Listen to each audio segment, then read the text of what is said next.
Welcome back 10th class exercise 2.2 करवा रहा हूँ। 2.1 के जो सवाल है मैं आपको दिखा दूंगा स्क्रीन पे, एक बार देख लेना पीछे, इसके बाद है ना वो इसमें ज़्यादा लिखना कुछ नहीं है, खाली बात आते देखोगे समझ जाओगे। इसमें देखो कैसे करना है। निम्न पर बहुपद इसके मान ज्ञात करने हैं। आपको क्वेश्चन दिया होगा एग्जाम उसमें किताब में देख लेना। तो पहला पॉइंट है, जैसे मान लो तो x बराबर 0 हमें यहाँ रखना है बहुपद में। तो क्या लिखोगे, x बराबर 0 बहुपद, क्या लिखोगे, बहुपद 5x माइनस 4x² प्लस 3 में रखने पर, ये लिखना है आपको, ठीक है, रखने पर ये लाइन लिख दोगे। इसको लिखने के बाद आपको जहाँ पर भी x दिख रहा है ना, वहाँ पे x की जगह पे 0 लिखना है हमें। ये लाइन लिखने के बाद फिर यहाँ पे नीचे करना है आपको ये आंसर। तो जैसे 5 लिखा, x की जगह पे 0 लगा दिया, फिर माइनस 4 लिखा, x की जगह पे फिर से 0 लगा दिया, स्क्वायर था तो स्क्वायर में लगा दो, प्लस 3। अब इसको सॉल्व करना है। देखो 0 को 5 से गुणा करेंगे 0 आएगा, ठीक है। 0 का स्क्वायर 0 होता है, 0 को 0 से गुणा करना है। अब 0 को 4 से फिर गुणा करेंगे फिर 0 आएगा। और क्या बचा, खाली ये 3 बचा ना, तो इसका आंसर कितना रहेगा, खाली 3 रहेगा ना बस, क्योंकि ये 0 या दोनों ये तो हट ही जाएंगे, तो खाली 3 बचा। ऐसे ही सबको सॉल्व करना है। अब जैसे मैंने 0 रखा था, आप -1 रखोगे तो यहाँ पे -1 आएगा, यहाँ पे -1, फिर सॉल्व करना है। 5 को -1 से गुणा करो तो क्या बनता है, -5 बनता है। अब -1 पे स्क्वायर लग रहा होगा दूसरे पॉइंट में, है ना, तो स्क्वायर -1 पे स्क्वायर है 1 एकम 1, प्लस का 1 बन जाएगा, 4 एकम 4 कर देना, तो माइनस का 4 और प्लस का 3 है। और ये वाला है तो माइनस माइनस वाले अलग जोड़ने हैं, प्लस वाला अलग रखना है। इस तरीके से आपको इतना तो कर ही लोगे, बेसिक सा पॉइंट है तो खाली समझे ना। यहाँ पे क्या आएगा उस वाले में, -5 आएगा। चलो करके दिखाई देता हूँ। ये 5 लिख लो, x की जगह -1 लिखोगे, फिर 4x की जगह -1 लिखोगे, 3 बराबर 0। दूसरा पॉइंट है ये, जहाँ हमें x का मान -1 लिखना है। 5 एकम 5, 1 का स्क्वायर 1, माइनस को माइनस गुणा करते हैं प्लस, अब 4 एकम 4, माइनस का 4 प्लस का 3 बराबर में 0। ये होगा -9 प्लस 3 बराबर 0। 9 में से सॉरी बराबर में 0 है क्या इसमें कहीं पे, नहीं है तो रहने दो, बराबर में 0 मत लिखो, नहीं रखना है ना। तो ये हो गया प्लस का 3, और 9 में से 3 कितने बचे, -6, -6 इसका आंसर। तो इसी तरीके से आपको इसमें सॉल्व करना है। समझ गया हो गया आई होप। अब दूसरा वाला देखो, P0 P1 P2 क्या करना, सेम क्वेश्चन है। जैसे हमने अभी 0 रखा था फिर 1 रखा था, वही दोबारा काम करना है। P0 P1 P2, जैसे पहला पॉइंट सॉल्व करोगे ना, एक ही पॉइंट को 3 बार सॉल्व करना है। तो जैसे P1 है तो लिखोगे Py, पहला पॉइंट कर रहा हूँ, बराबर y² माइनस y प्लस 1 में y बराबर 0 रखने पर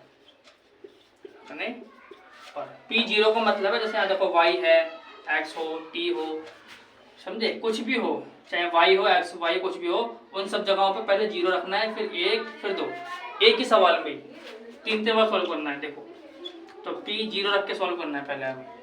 तो y का मान 0, इसका भी 0 प्लस 1, P0 -0 और प्लस 1, एक ही आएगा ना खाली आंसर, 0 का स्क्वायर 0 कर लिया।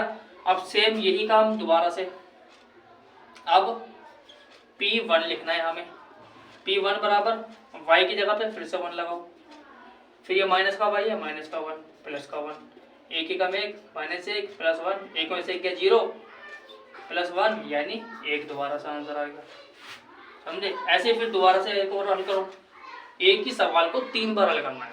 अब क्या लिखेंगे, P2 बराबर, P2 मतलब यहाँ y था ना, तो y का बदले 2 लिखना है, y² यानी 2 का स्क्वायर, ऐसे, फिर -2 फिर प्लस 1, -2 प्लस 1।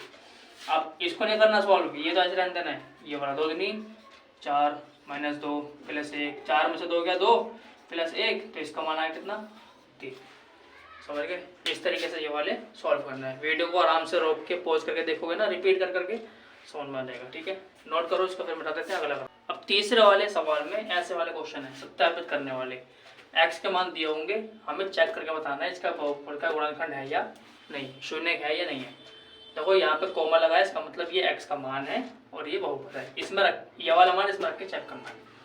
चलो 3, एक्स की जगह पे हमें माइनस का 1/3 लिखना है ऐसे, फिर प्लस का 1 वो साथ में ऐसे रख दो।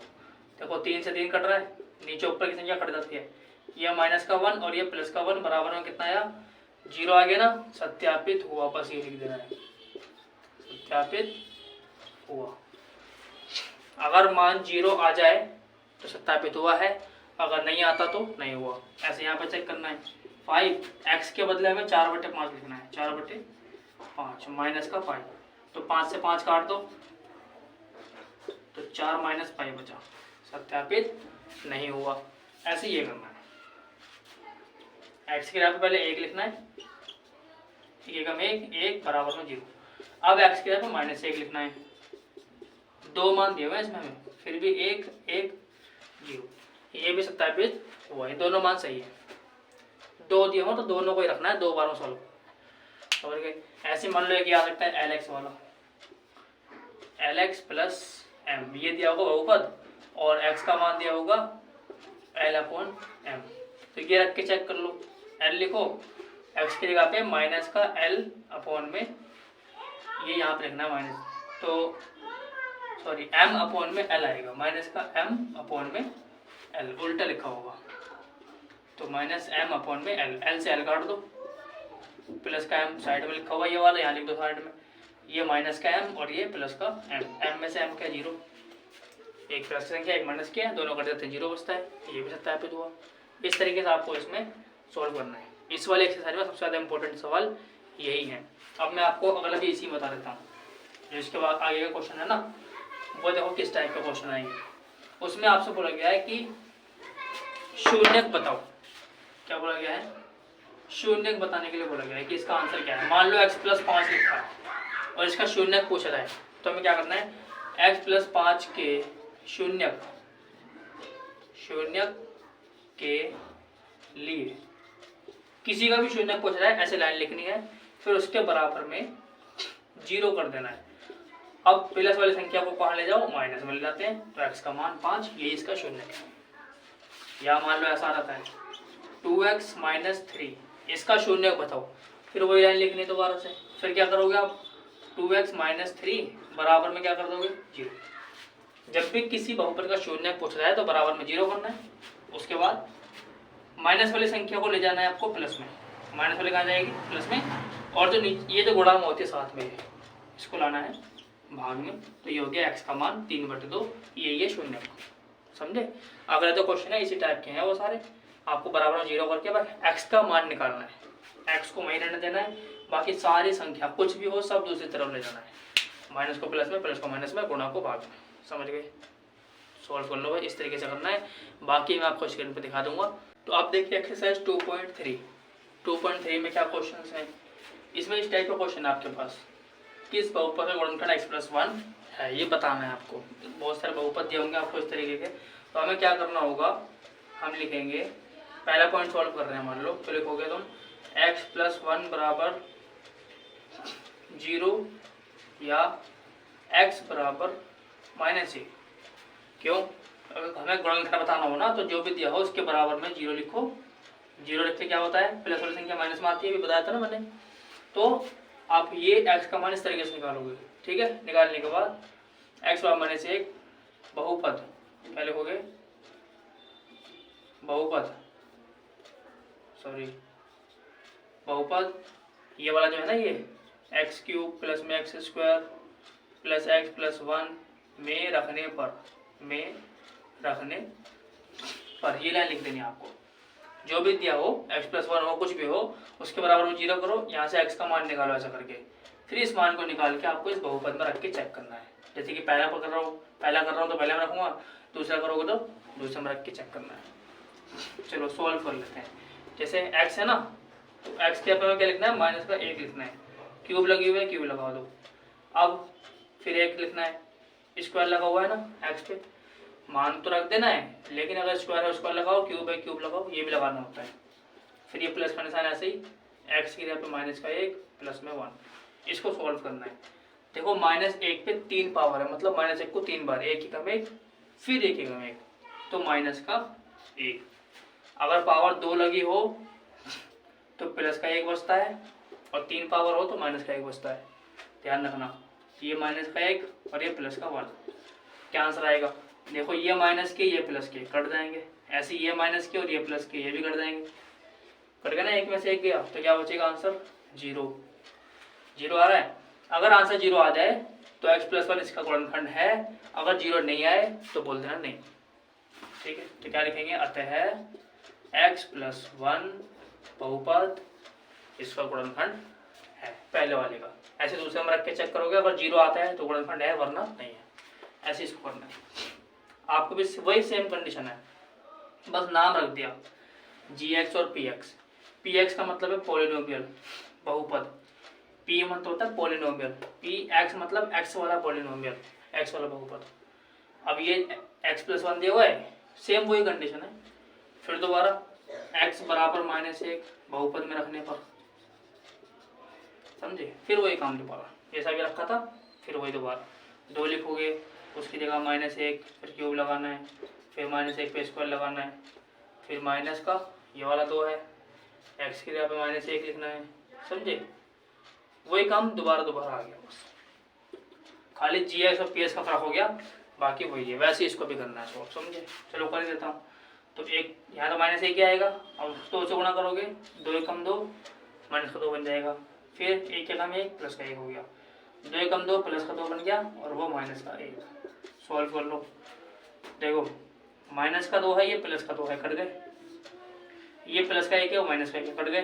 क्या बचा? 0 बच गया। तो बोलेंगे यहाँ gx px का गुणनखंड है।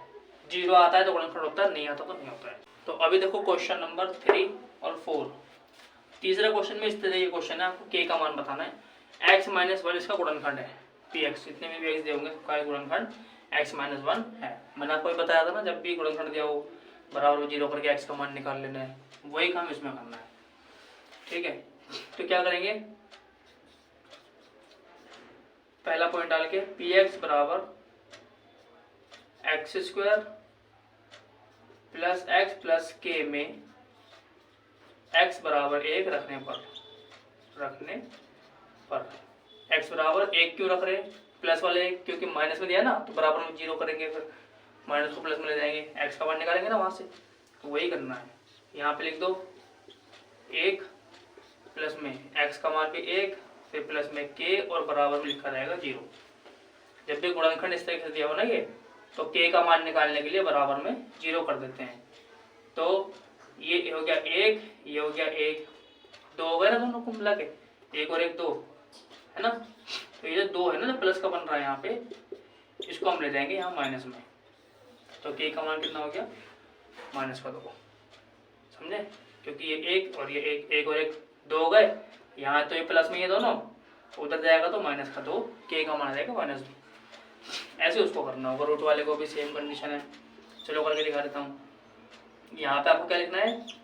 1 लिखना है, तो यहाँ पर भी 1, यहाँ पे √2 बराबर में 0 करना है।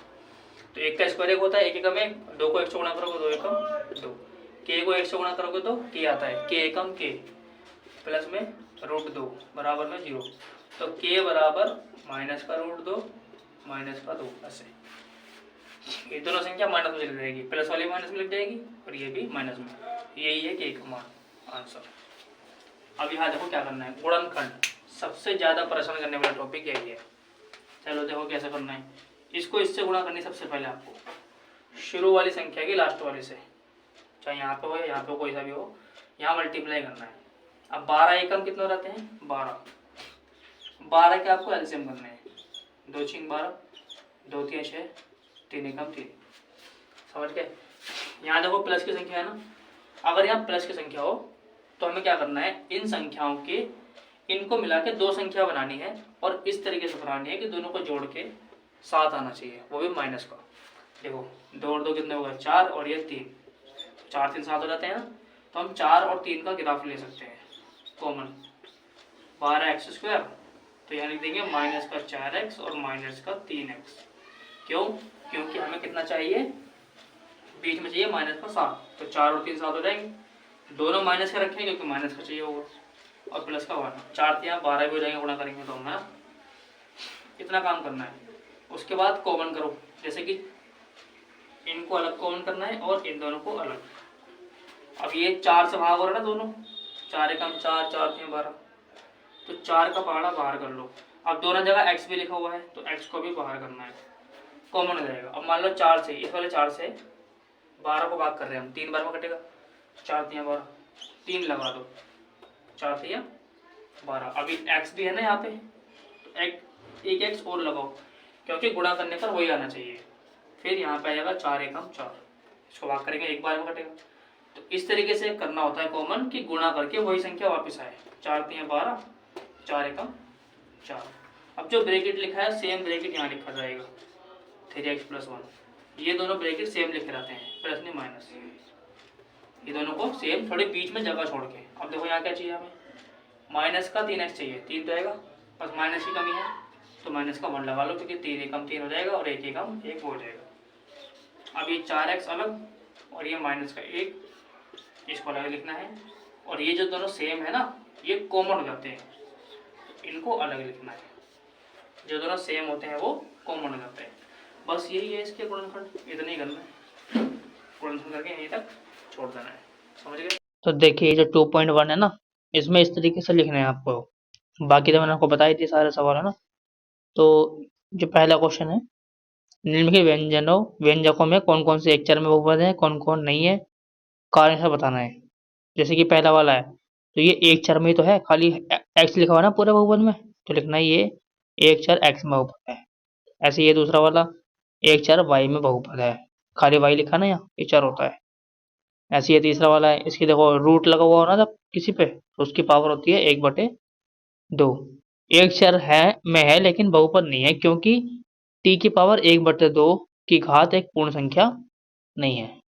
1/2 आ रही है घाट इसकी, इसलिए ये नहीं है। और यहाँ पे माइनस की घात बन रही है, इसलिए ये भी नहीं है। जब 2/y लिखा हो ना, तो इसका मतलब 2y - 1, ऐसे। बस ये लिखना है आपको।